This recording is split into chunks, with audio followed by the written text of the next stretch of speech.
So there's a lot of ways that a record label can discover a new artist to sign. The first and most common and probably the best advised way to discover an artist to sign to your record label is through a friend of a friend or one of your friends, or usually it's a friend of an artist who's already on your label's roster. In fact, sometimes there's a band member who's signed to your label in a band and then they go off and join another band or start a side project. So that's pretty common. The second most common way I see people discover new artists is through demo submissions, which is still a big thing. And some of you accept demo submissions through Submit Hub or through email. And I think that works. I mean, you're probably going to get a lot of submissions and probably 99% of them won't be relevant, but sometimes you'll find a band or an artist that you really gel with and you really like their music. But there's another way I want to kind of show you. Sometimes you're in the mood just to discover something on your own, something serendipitous, and just let the algorithm or your own fingers find your way. And I mean, of course, I think maybe there's still those times of going to live shows and hearing a band, and that's really cool too. But in the digital age, it's really easy, especially if you're discovering people across the world and in like a really narrow subgenre of music. I want to show you kind of a cool way that I've been experimenting looking for artists, especially if I have like really specific parameters in mind. And this is not necessarily for my personal record label, but I've been thinking about starting a second record label. I'm going to document that process one day. It's a long time from now, but I was thinking, I wonder how easy it would be to find artists in this subgenre I'm thinking about with these certain parameters. And so what I want to show you right now is a kind of a fun little way I was using Bandcamp to discover artists that I thought I could work with in the future. Okay, so this is the bandcamp.com screen I've just brought up. And so I want to show you like something I think is kind of cool. And it's kind of, the platform is actually evolving a little bit for this purpose, which is really nice. Okay, so this is the homepage. Scroll down a little bit. This is like upcoming releases and new releases, whatever. Keep going. Okay, so get to this page. And so this is really cool, right? This is showing you the top selling albums. This is the #1 selling album at this moment under all. Best-selling, any format. So this is essentially the best-selling record on Bandcamp right now. If we were to go vinyl, it would still be this. Cassette, it would be something else because that record wasn't on cassette. So, and then new revivals, artist recommended, whatever.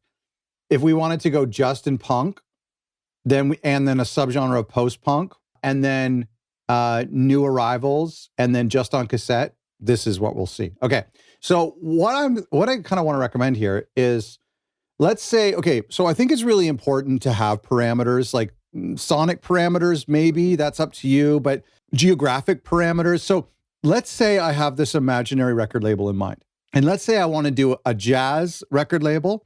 The subgenre of jazz is a little bit open to, I haven't fully decided on that.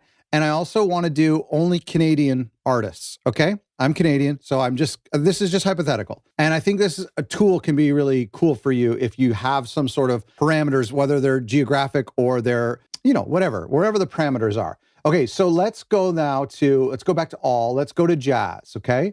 Jazz is a turquoise color, and I like free jazz-ish sometimes. I like new jazz too.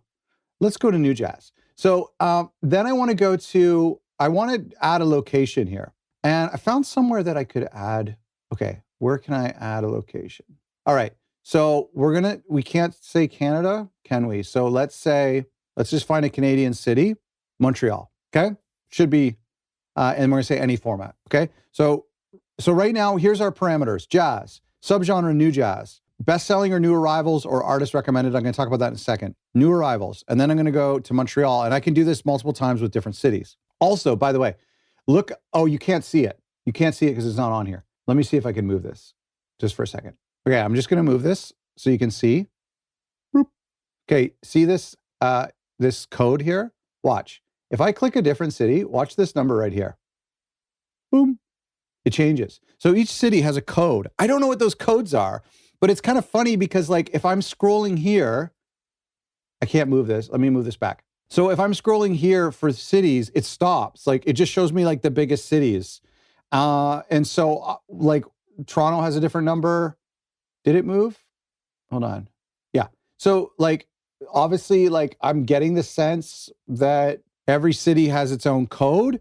And so it would be nice to know what those codes are. I think I can email someone at Bandcamp who might be able to help. But that would be kind of a fun thing to know. I think you can, like up here, you can click browse by tags, which I don't want to do. And you can actually, in a second, let me just click here for a second. We're going to go back out of here. But I think I could add a different city. So I want you to look in this row right here, best-selling versus new arrivals. So if I click on best-selling versus new arrivals, it changes a little bit, right? There's not going to be a ton of records. Look, there's only 2 pages because I'm doing just from Montreal and just new jazz. So that's like a very, very, very subgenre. Now, if I turn off the subgenre and just say all jazz, well, now we've got way more. But we're going to just do new jazz for a second. Look at this section here, best-selling and new arrivals. One of the things I like to do when I'm searching for an artist to work with or a band to sign is I click on new arrivals because that means somebody just released something right now. And that's good for 2 reasons. If I search for best-selling, there's less of a chance that they're going to want to work with a record label or that they probably already are working with the record label. And if they're not working with a record label, they probably are not interested in working with a record label because their record is already on the best-selling charts. Do you know what I mean? So it's kind of like, if it's best-selling, it means they're sort of popular. They probably have vinyl or tape or CDs already made. They've kind of got their stuff figured out and they may not need my help. Whereas if you go from new arrivals, you can find something a record that just came out, that nobody has purchased, that nobody's supporting. It's essentially like an album that nobody's heard of, which I think is kind of cool. It's kind of an advantage for you. In fact, there was a label called 6131 Records that we had on the podcast many, many years ago.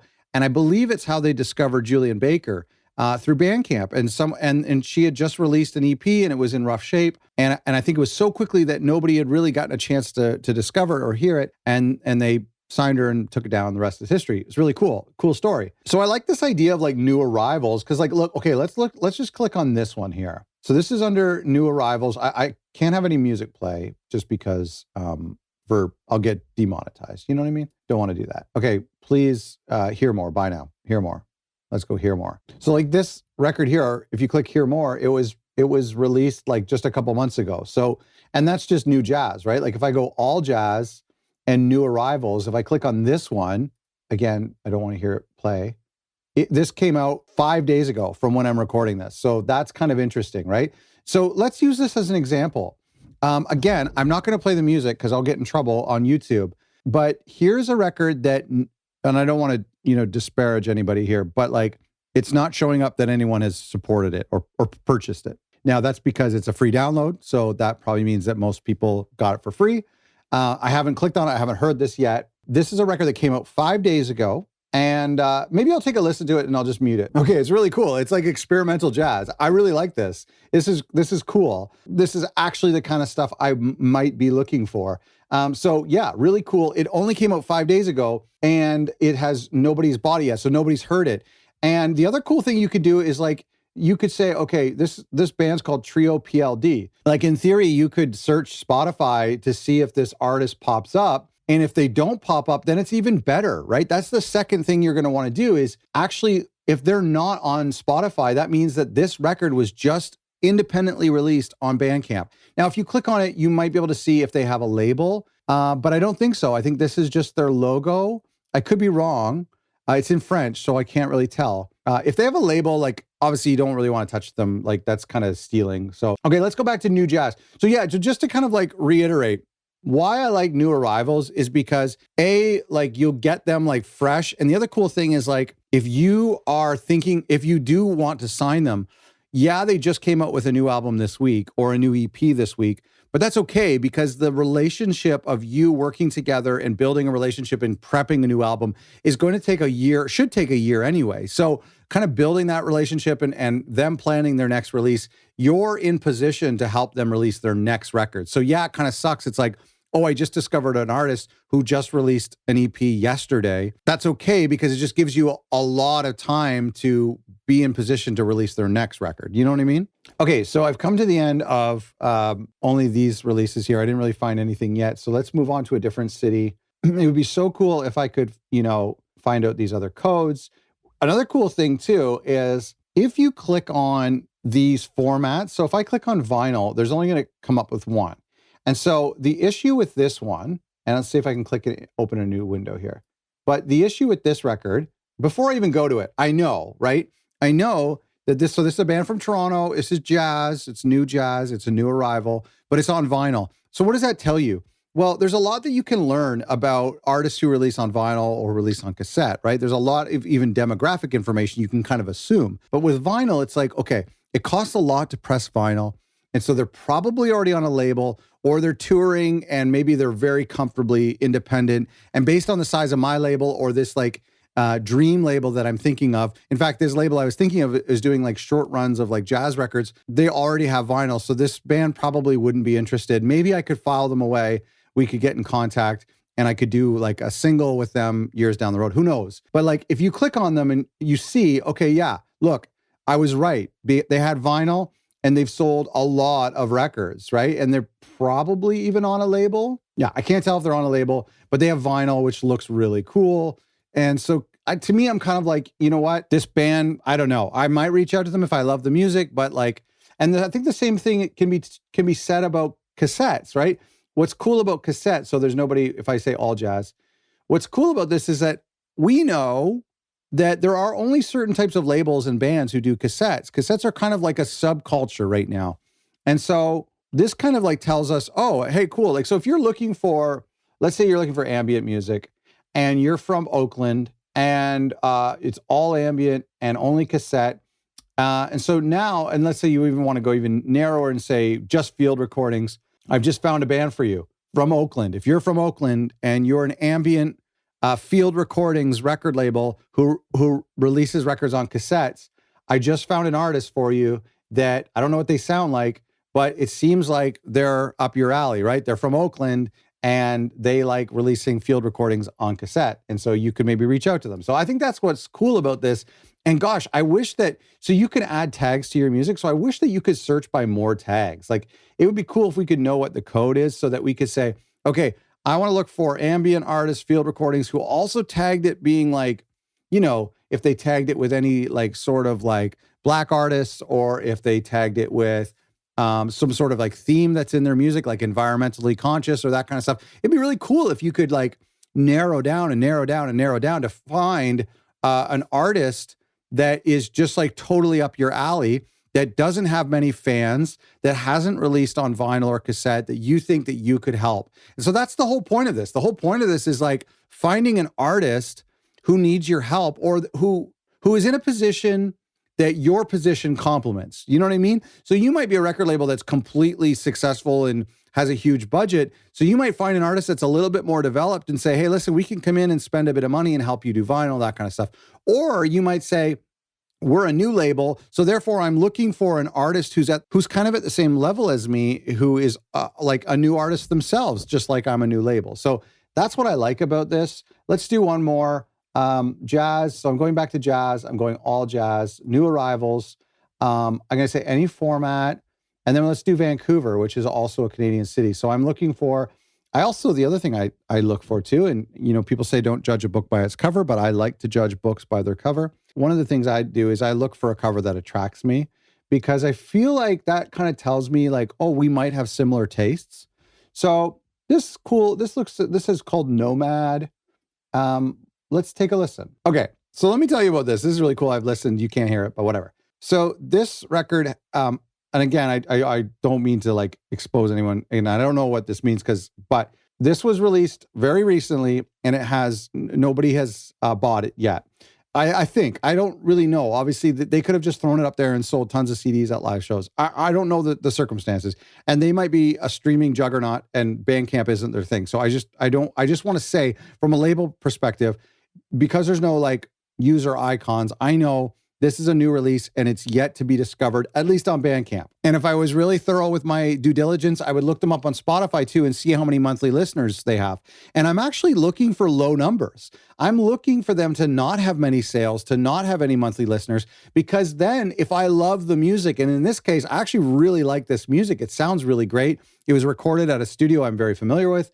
And so this is like exactly up my alley. I feel like if I were to pursue this project now of like doing like Canadian jazz records, I would reach out to these guys because they fit everything that I'm looking for. And I might say, hey, let's re-release this record with, you know, like on vinyl and new artwork, or let's like maybe take a couple songs or just let's wait until you're ready with your next album and then let's do your next album together. I think this is so cool. I mean, I just started doing this myself a couple of months ago, and I love checking in. I mean, if you're doing like a really narrow subgenre in a city or a region that is relatively small or just very specific, you're not going to see a lot of updating and refreshing in this department, but it's still cool to check it out. Let's check out this here. Let's see if this is up my alley. Cool, cool. Not exactly what I had in mind, jazz-wise. I mean, this isn't what I had in mind either, but it's so cool. I mean, this is just cool. I think that's one of the great things about music in general, but certainly Bandcamp, because Bandcamp seems to be a little less algorithmic-y and less like pushing majors and stuff. And so I just feel like it's nice to discover super weird stuff. You know what I mean? I love that. I'm going to open in a new tab some of this stuff here, and I'm going to take a real quick listen, and I'll get back to you in a second. This is a fun game because it's, I mean, you know, at the end of the day, you end up finding whether or not you sign someone, but like this record here is beautiful, and I can, you know, download it for free or add it into my Apple Music and give them the streams. But I mean, this is just a cool record, you know, and I think this is a cool process because you get to discover some really interesting music. And if you're the type of record label that is really specific when it comes to some of the reasons you sign an artist, then this tool can really help you. So I'm curious if you've ever done this, or if you do this, let me know how it goes. And how else do you discover artists for your record label? I mean, a lot of it is friends of friends. A lot of people are successful with demo submissions. Give this a try. I'm curious how it works out. Please subscribe, and thanks for watching.